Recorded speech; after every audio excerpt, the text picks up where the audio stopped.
Are you a lifelong fan of General Hospital? Are you a new fan who wants to know more about the history of the show? Do you enjoy talking about the show with others? Do you find yourself yelling at the TV? Is your self-care an hour a day in Port Charles? If so, we invite you to join hosts Amanda Kimmel and Shannon Coach at the place where all the hidden conversations take place and secrets are revealed. Meet us at Pier 54, a General Hospital fan podcast.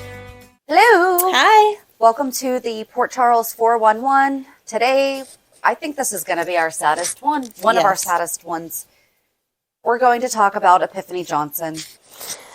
I was sad. So I had said I was going to start researching this since February.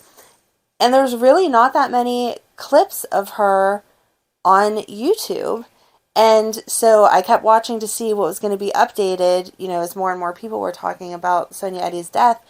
And there was tributes to her, but it was pulling in from other shows that she was on. Right. Or it was replaying these same exact clips. So finally I got to the point that I said, you know, I know someone's going to do a write-up after they do the memorial, and so I'll double check that they have all the stuff that I already have, and we'll go from there. And sure enough, lucky for me, I was right, and they do. So we're going to read the General Hospital wiki page about Epiphany Johnson, and then just kind of add in our own, I loved this, I didn't love that, blah, blah, blah, from what we remember. So that's where we're at. Okay, so Nurse Epiphany Johnson was a fictional character on the ABC soap opera General Hospital. I hate that it's already in past tense. I'm sorry. She was the mother of the late Stan Johnson, who worked for Sonny Corinthos and the late Jason Morgan in their mob organization. She was portrayed by actress Sonya Eddy since the character's debut on March 3rd, 2006, and originally it was a one-day role. Oh! And she was the head nurse at General Hospital since the character's debut. Could you imagine only having her for a day? Luke was only supposed to be like 6 weeks. That's insane. So then the storyline goes, Epiphany Johnson first appeared on General Hospital in 2006 as the new head nurse after Audrey Hardy stepped down. How are they going to have that be a one-day role? Right, like exactly. What part thought that was going to happen? Even General Hospital is going to have a head nurse that's not there. Right. I know we see nurses that we only see like for a couple weeks or whatever, and we're supposed to just assume that they work on other floors. But the head nurse? Did they have her on the opening credits on Wednesday when they did her memorial? I don't know. I'm not going to go back and watch. I don't know. I can't decide if I would want her on there or not. If that would be like a nice one last. I feel like she should have been, but I don't know. So, Epiphany has mostly been a background character, although she was on contract for a short while, but more has been learned about her over the years. No-nonsense nurse Epiphany Johnson is a force to be reckoned with, a full-figured woman who speaks her mind and doesn't mince words. Why do we have to talk about her figure? I don't know. Epiphany is quite intimidating. She is a dedicated nurse who doesn't tolerate anyone giving less than 110%. She will call out doctors and nurses alike when she feels that they are being less than professional. I think also that less than 110% when she sees their potential, because I don't feel like she would make anyone do anything that she didn't know they could do. Right. Or if they're just being lazy. She did not like when people made more work for her. Right. Others were surprised to learn that Stan Johnson, who is a computer expert for Sonny Corinthos and Jason Morgan, is her son. Epiphany hated the idea of her son working for the mob, but couldn't convince him to leave. Her worst fear was realized in 2008 when she was taking a phone call. When she was talking on the phone to him while he was on a business adventure in Florida. Over the phone, Epiphany hears her son die in a mob hit ordered by Jerry Jacks. You did not know it was Jerry Jacks at first. Right. So when this first happened, Epiphany gets the phone call, and I think it was actually on night shift, not General Hospital. I was just going... Could be wrong. Yeah. She turns to Jason and says to him, tell me where my son is. Like, I know, or she says something about him being, like, Jason knowing, and Jason says, he doesn't work for us anymore. I don't know where he is. Right. I guess that was a few days before. She didn't know where he was. And then whenever Elizabeth hears this phone call, Elizabeth calls Jason and is like, hey, can you get his coordinates because we have no idea where he is. So they actually call the police and have them go to Stan to try to, not let him die or whatever. And you see Jerry Jackson in the background looking like, haha, my minions listened to me or whatever. But it was not because of Sonny that Stan was killed. And then in February 2008, Epiphany suffers a serious heart attack and collapses in the hospital locker room. She had just received her son's cremated ashes and was clutching them in her hands when they found her. Luckily, the doctors were able to save her life. They didn't mention in this, I guess, because it was on night shift, although I'm almost positive all the Stan stuff happened on night shift. Stan was night. I don't know. I think it was mentioned, obviously, in General Hospital.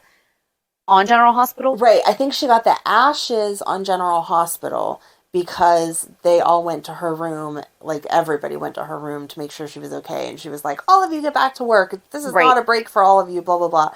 But I think the phone call to learn that Stan had died happened on night shift. I agree. But also, one of the cuter scenes that happens to pop up all over YouTube is her yelling at the doctors whenever Lisa Niles was around. Yes. And she wanted Beyonce tickets. And Dr. Niles was like, I got you, no big deal, here you go. And got her 2 VIP passes. And then she was playing favorites to Dr. Niles for the next couple weeks because she got her Beyonce tickets. And that was before we knew Dr. Niles was a psychopath. But yeah. Good times. It was. And in May 2012, Epiphany begins helping Dr. Patrick Drake cope following the supposed death of his wife, Robin Scorpio. This is where your quote. This is where my quotes go. She has given him helpful advice on more than one occasion since Robin's death in January. And then in March 2013, Epiphany tells Felix Dubois, a student nurse, now an RN, that his fellow student nurse Sabrina Santiago scored perfectly on the nursing exam, and there is evidence of her cheating, i.e. an anonymous letter obviously written by the rival Dr. Britt Westbourne, and the answer key to the exam is in Sabrina's locker. She is persuaded to let Sabrina retake the exam with the following circumstances. She can be watched for the whole testing period and must score 100% again to graduate. I don't think that's fair. No. 90 or above. Right. Or at least, Yeah. Because if it was a different test. Right. Okay. Sabrina aced, it doesn't matter because Sabrina did ace the test again. And Epiphany tells them that she is investigating who framed Sabrina. And it was Britt Westbourne because that's whenever she was jealous of the fact that Sabrina got along with Emma so well, and that maybe there were sparks flying there. Yep. Well, and Sabrina was, this isn't Sabrina, but we talked about this with Britt, but Sabrina was also letting Patrick know, hey, your girlfriend, kind of not what you think she is. Yeah. Later, Epiphany helps Patrick Drake get ready for surgery and tells him that he should figure out his feelings for Sabrina soon. Epiphany resides over the graduation ceremony that includes Sabrina Santiago and Felix Dubois.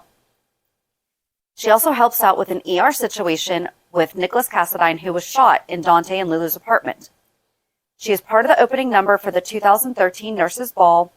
She is also seen kicking out Dr. Kelly Curtis, a reporter for the Access Port Charles, when Nicholas is questioned about the Cassadine-Spencer situation. Epiphany eventually started dating Milo, and I love how they had... Wasn't she talking to Liz about how she had a crush on him, and he would never go for someone like me, and then they eventually... Milo told her, like, I don't think I'm good enough for you. What the heck are you talking about? Right. Because... Their first date was at the gym. Yeah. She said to him, like, we can go wherever you want to go.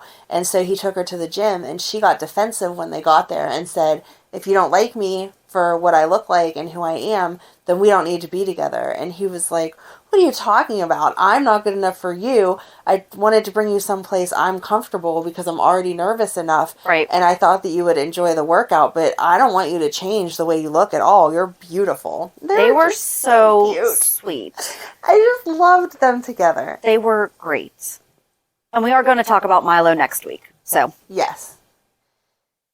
And then in January 2016, Epiphany is the first person to see Sonny stand up from his wheelchair. didn't she tell him to? She was his nurse. She was his physical therapy. She was the person. Stuff. It wasn't like, this sentence kind of makes it sound like she happened upon him or whatever. But no, she was working with him to get better and taking care of him and being, his sole caretaker as far as healthcare goes or whatever. And he had been practicing, and so she was yelling at him about not trying hard enough and not putting enough effort in. And he said, wait, watch this, and flipped open the thingies that your feet go on, the footrests, pulled them up, and then stood up and took 2 steps. And she was shocked about it. But then, not that this is about Sonny, he didn't tell everybody else that he could walk for quite some time. So, but Epiphany was the person that knew because he took those first steps to her. And then on February 10th, she introduces Sonny to his new doctor, who turns out to be Dr. Monroe. Dr. Griffin Monroe. And then in late 2016, her close friend Sabrina was killed by Paul Hornsby, and she deeply mourned the loss of her close friend and colleague. They really were such good friends, and she was so nice to Sabrina when all the stuff with Patrick was going on, and Sabrina was kind of lost with that too because she was dealing with Britt trying to be her competition and stuff. Epiphany's like, you go for it, you got this. She gave her her confidence. She brought out the confidence. She didn't give her confidence. Yes. And then in June 2019, Epiphany tells Bobby that she also has type 2 diabetes, which was diagnosed in 2016 because Lucas has diabetes. Or does Bobby have diabetes? No, Bobby has diabetes. Lucas is sick, though. Lucas does have, because we just talked about this. What were we watching that there was something that Lucas was diagnosed with when he was a child? We're not going to look. I forgot that Bobby has diabetes. That's right, because she kept falling or fainting, right? She kept fainting. One of those things that they made it a big deal, and she got her diagnosis, and now we never hear about. And we didn't know that Epiphany had it until she told Bobby in 2019. Yes. And then due to her diabetes, Epiphany also had a heart attack while she was on vacation back then, but she never told anyone about it. In August 2020, Jason brings Taggart to the safe house, and this is when Taggart came back. Yes. No, he came back in the spring because that's when we interviewed him. Either way, it was the year that he came back. This was when he was still hiding. Yeah. I think that's what you mean. No, I meant Real Andrews coming back. Oh, no, but I'm sorry. Thank you for covering me. No, I seriously thought you meant we knew he was back, but the world didn't know. Yes. Okay. I mean, yes, that's what I meant. Exactly. You should have gone with it. Jason brings Taggart to the safe house to recover from a gunshot wound, and he invites Epiphany. Invites. He did not invite. He said, let's go. I need you to take care of Taggart. And she yelled at both of them. She was mad. That this is ridiculous. I'm going to get in trouble. Why are you over here? Yeah. And then Epiphany was demoted from being head nurse by Cyrus Renaud in September of 2020. And then October 29th, Epiphany tells Liz that she and Milo broke up. I was so sad that day. Yeah. But they broke up because he was on the road too much. Yeah. They didn't get to see each other. Because he was opening all those gyms, right? Yeah. That's what he was doing or something like that. Yeah, because he still worked. He worked for Sonny when Sonny needed him, but he didn't work for Sonny the way that he had before. So, yeah. They broke up. I was sad. But she obviously had to get promoted back to head nurse. All the stuff with Cyrus Renaud when he went back to prison. Yes. And all of that. In 2022, Epiphany begins dating Marshall. I don't know. We jumped that quickly? We did. That would have been COVID time. So a lot of those were old episodes that we would have been watching. I don't know. She wasn't in at all in 21? Not in enough to mention her. This is just heartbreaking because even though she might have been just there, quote, just there. She didn't have any storylines then. But she always had a good impact. Tell us the times that she yelled at them for blah, blah, blah. Yep. Nope. Or had to talk some sense into somebody. Yep. I did not find, even going line by line, it was not giving that good of information. So in 2022, Epiphany began dating Marshall. I don't know if that was whenever they first started flirting. I don't remember them dating for an entire year. It was because remember when we did the annual recap. I think it was January when they kissed, wasn't it? Really?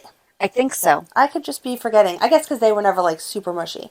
But on January 18th, Marshall Ashford collapses while on a date with Epiphany Johnson at the PC Grill. He's taken to GH where Hamilton Finn has called ahead for a cardiac care team. Later, Epiphany goes to talk to Dr. Rose about his patient, Marshall, and he says that she knows he can't discuss the case with her. I love how they remember HIPAA when they feel like it. Epiphany realizes this, but says that she noticed that he quickly determined it was a simple medication issue, and Rose says he was confident in his diagnosis, and this was really the turning point. Epiphany says that in her experience, it is best to perform ambulatory monitoring to rule out any underlying causes of hypertension, and Rose says that he understands that Epiphany is very experienced, but that he's Marshall's doctor and he knows what he's doing. And he threw in that she was basically just a nurse. Right. Right. So then on March 21st, Dr. Ben Nelson was Willow's doctor and treating her for fainting. He sees Epiphany with Willow in a room and asks her what's going on. He wants to speak with Epiphany privately. They go out into the hallway and Epiphany talks about how her and TJ have been in touch with Dr. Nelson about Willow, who happens to be a nursing student. And Dr. Nelson suggests that Willow get special treatment then. And Epiphany says Willow has been waiting for a while. Dr. Nelson says that Epiphany is busy with other patients that need to be seen based on the severity of their condition. And again, just Willow's been sick for a year? Mm-hmm. Okay. Yeah, time flies.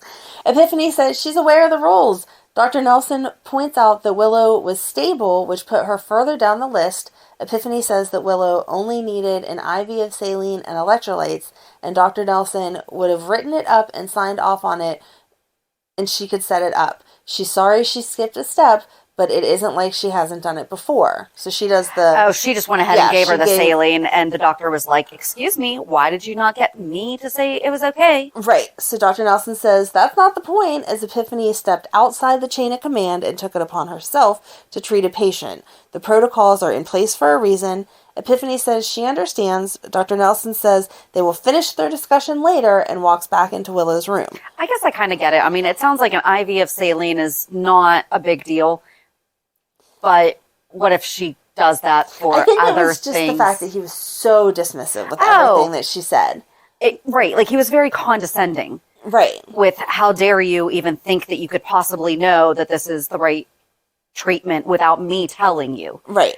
Right. No, he was just a total jerk. So Dr. Nelson asks Willow how she's feeling. She says much better. Epiphany says that TJ examined Willow upstairs and filled Epiphany in. It's all in Willow's chart. And then Dr. Nelson says, which talk about unprofessional, Dr. Nelson says that since Epiphany has already began treating, he'll let her finish up and he leaves. Yeah, no. After her experience with Dr. Rose and Dr. Nelson, Epiphany decides to become a doctor and begins studying for the MCATs. Portia and TJ help her study. In October, when testing was being given, Epiphany was nervous at first, but when she looked at the first question, she smiled as she knew the answer. And it's kind of overlooking the fact that Marshall was really... He absolutely encouraged her. Yes. He, out the gate. Well, he even said that during the memorial, and he's like, if I hadn't pushed her to do this... And I think it was Portia said to him also, she goes, I helped her study. Like, stop it. She was going to do this. Right. Exactly. But he said that from the beginning when he first had his episode. Like, why aren't you a doctor? Right. You know way more than these people do. And she said it had always been her dream, but she was scared. So she made it to, quote unquote, just a nurse. And that was where she was going to stay. Right. And he said, no, you're never too old. Go back and get it done. And so, yeah, that was a lot of their relationship, was supporting each other with their medical issues and moving forward from that. So on February 7th, 2023, Marshall tells Trina Robinson that Epiphany passed her MCATs and is out west checking out med schools. He isn't sure if she is moving, but hopes that she isn't. And then on March 22nd, Portia tells Liz that they haven't been able to reach Epiphany for a letter of support as the hospital board is deciding if Liz will keep her job.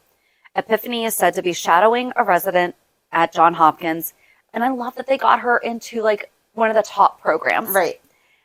And may not have received the request yet. Liz is reinstated at the hospital despite not hearing from Epiphany. because they used all of her notes, all of her head nurse reporting notes. Liz texts Epiphany the news and doesn't get a response. After worrying for a while, she gets a...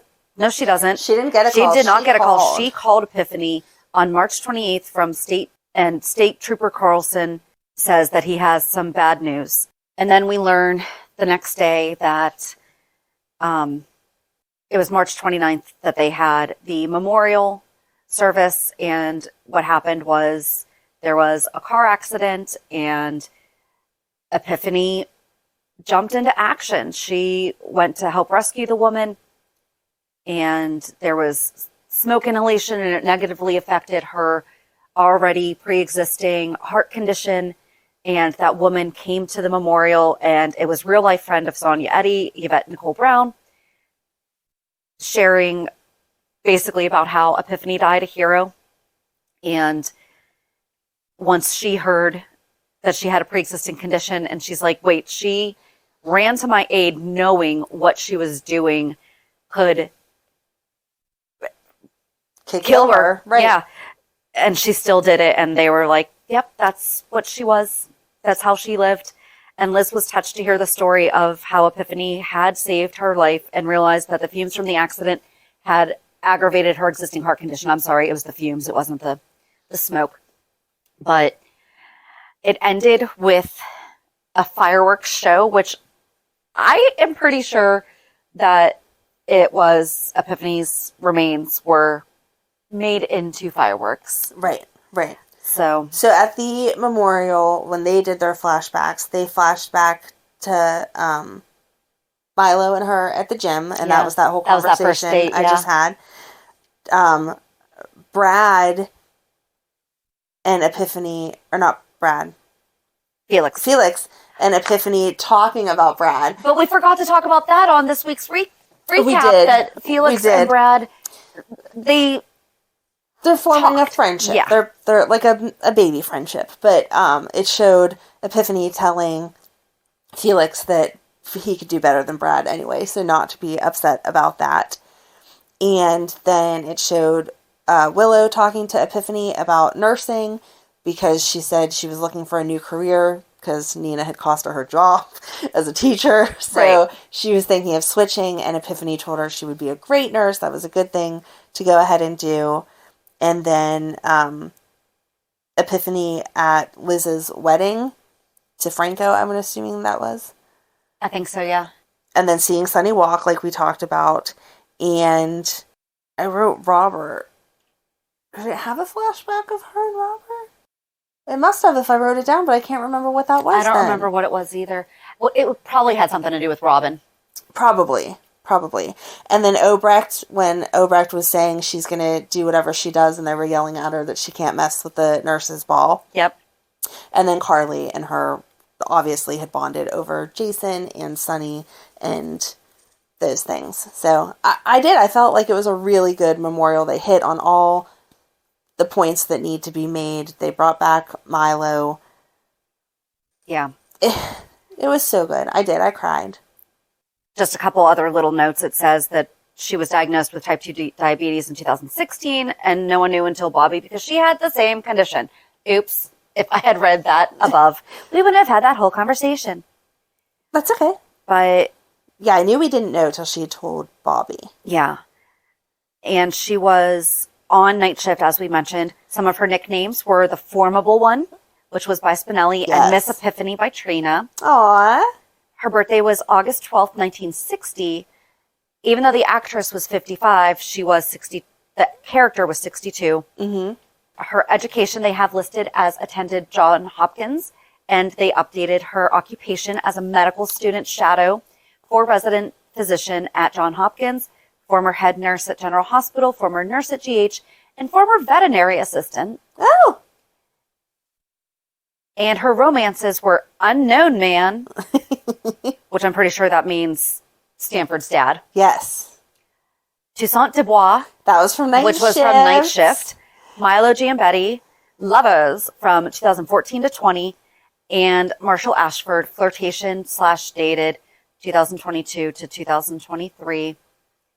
And in real life, on December 20th, 2022, it was revealed by Octavia Spencer. So I apologize. I said that it was Yvette Nicole Brown I'm pretty sure that I did see her obviously I'm sure post they all something, did, yes. but it was Octavia Spencer that initially shared that Sonya had passed away on December 19th from an infection resulting from surgery. As a result of her passing, her final in-person appearance on General Hospital was October 20th.